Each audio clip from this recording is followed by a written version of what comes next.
Alright, it's 12 in the morning, Eastern time, whatever.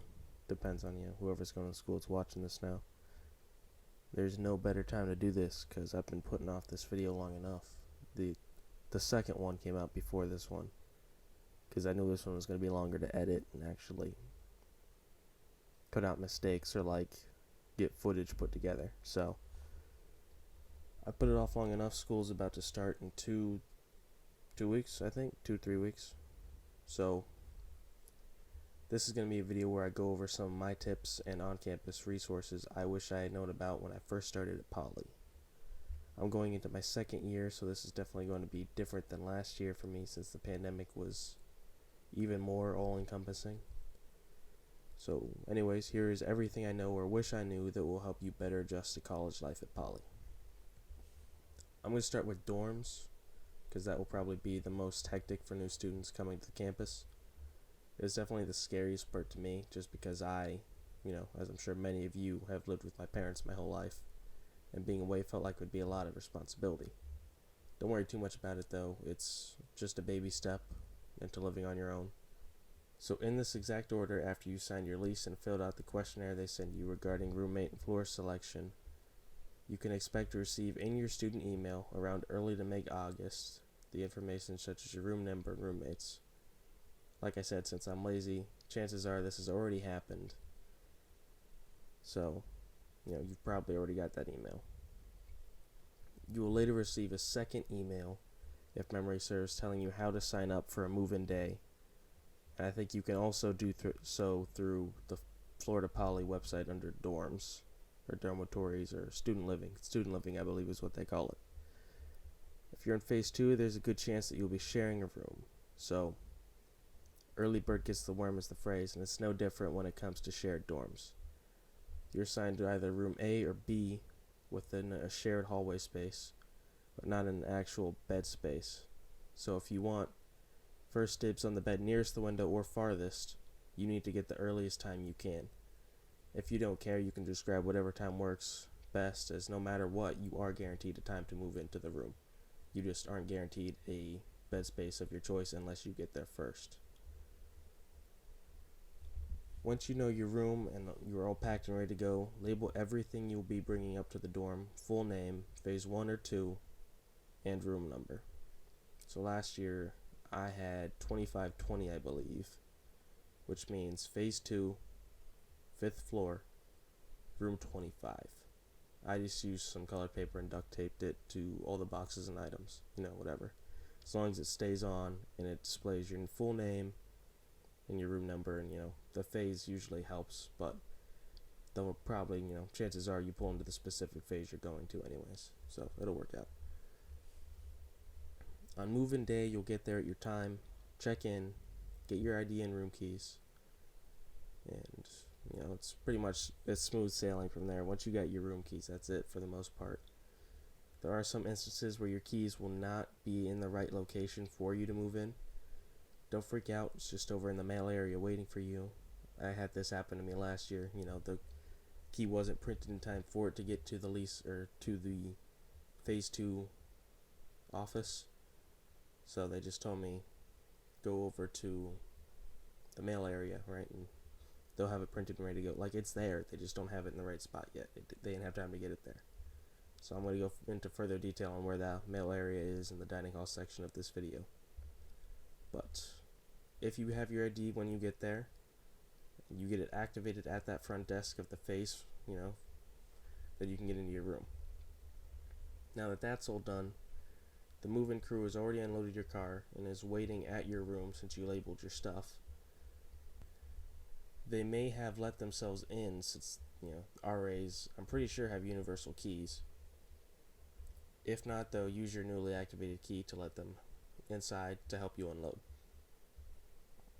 So next up isn't actually a step, but I truly recommend it.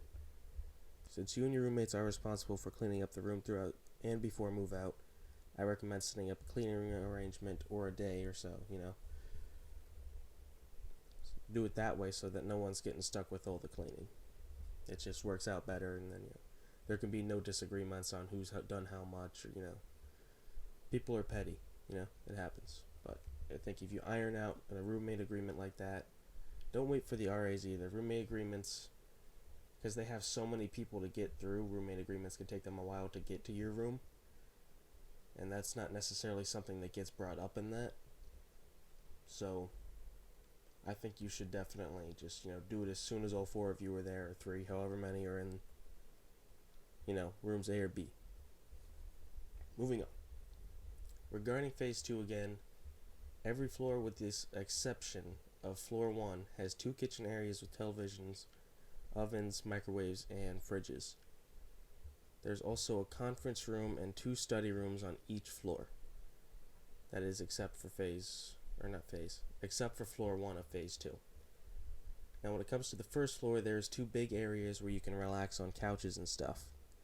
TVs are aplenty, and you are encouraged to watch television on them or connect your consoles just to, relax from campus life or your studies. There's also a kitchen on the first floor with its own appliances like the other floors.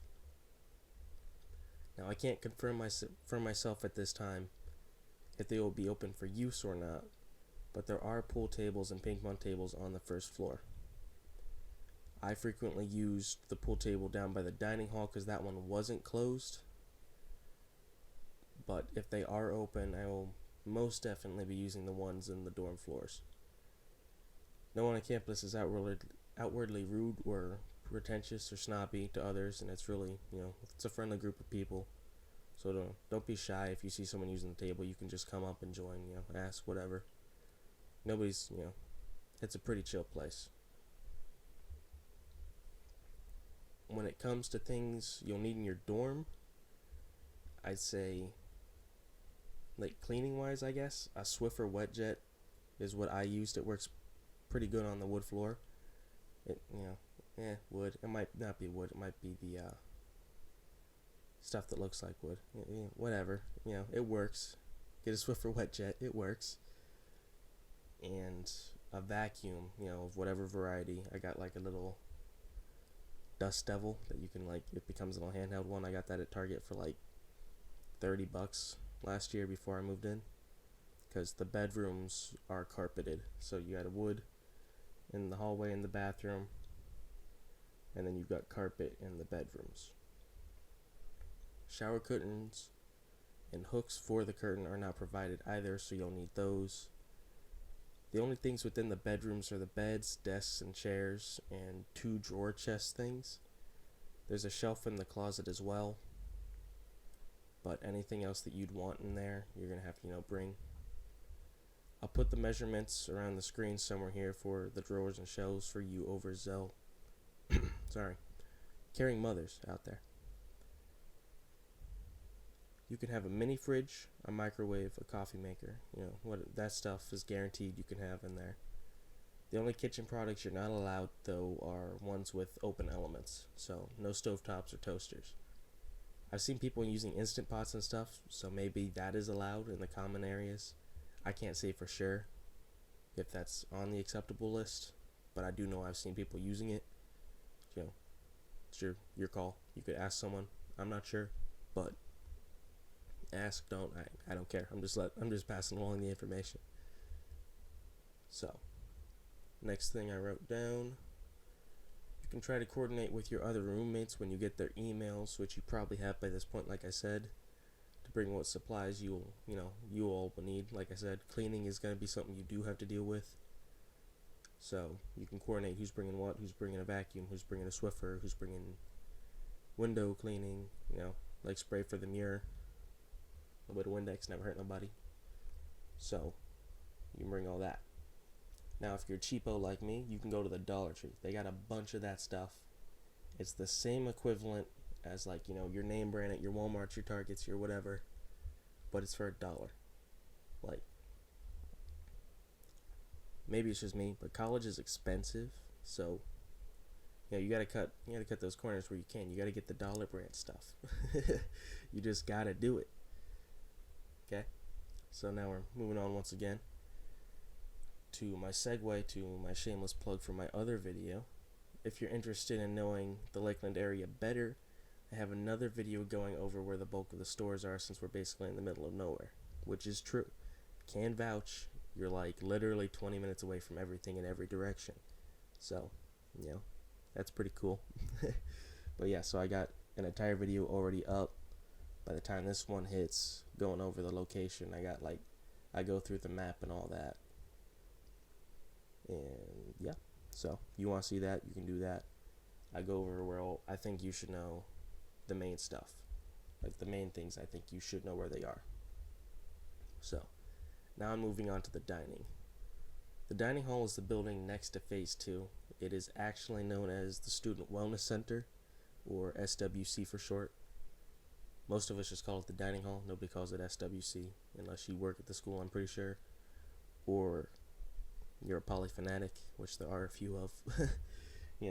Go Poly and all that, but I'm not calling it the SWC. I don't know why it's called that. But so maybe it's because it's got the clinic, wellness clinic. Food. You need food to be well. I couldn't tell you. I really couldn't. So, back to basics. We're going to get back to the script. So I'm veering off topic. When you walk in through the main doors on the front, so, this is what you'll see. To the left, there's a hall, right? And it's got a desk for dealing with payments. I think it's called the Student Business Center. Further down the hall, the next door is the clinic, like I mentioned a few minutes ago. And even further down the hall, there's like a room. There's going to be signs that say Einstein and whatever else is there at that point. That's where you can get your Einstein Bros bagels. And there's going to be another food section. So let me explain. This is different now than previous years, okay? Because before, Tube Taco was the food joint in that slot. But come fall, it's not going to be the core tenant anymore. They're making a lot of changes to the dining hall, including a new chef. So that's a pretty big one. But one of the other changes they're making is the Tube Taco will be swapped out monthly with a new type of food. It is not known at the moment, or maybe I just missed it, but it's not known currently what's going to be there when we all move in. I don't know if it's going to be chains or not either, if it's going to be themes made and ran by the school. Like in the past, they've done burger pop-up events and pancakes, whatever. Different types of pancakes, like, sprinkles, whipped cream, all that, ran by some of the different chefs in the regular dining hall section. That they take over for, a few hours out of the day and do that as like a pop-up event to get more, revenue and Phoenix funds going. But they've also had Chick-fil-A sandwiches brought in and stuff. Spicy nuggets, regular, whatever. So, at the moment, it's anyone's guess what's actually going to be there when we all walk in on... Well, hold up. I walk in the 22nd. So, y'all could walk in the 21st if you're freshmen, so... Yeah, so freshmen, I'm pretty sure their moving day is the 21st. Yeah, we're going to go with it. Moving on. So, you go back to the front doors. On the right side, that's the actual dining hall. So, this is where you'll use your meal swipes to get food for breakfast, lunch, or dinner, with those select times of the day. Since hours are changing, you should download the Florida Poly app to your phone. The app shows you your dining hours and the menu for the meal times, as well as many other pieces of school info. Like you can see the bus schedule, you can see all sorts of different things, all from that little app. So definitely download that if you're going to be there. So next up, I'm going to go over the meal plans, because that's a pretty hefty topic. So it sounds like there's going to be 3 types of meal plans, which you'll be able to see on your campsite when selecting one. There's a 14, 10, and 7 meal plan.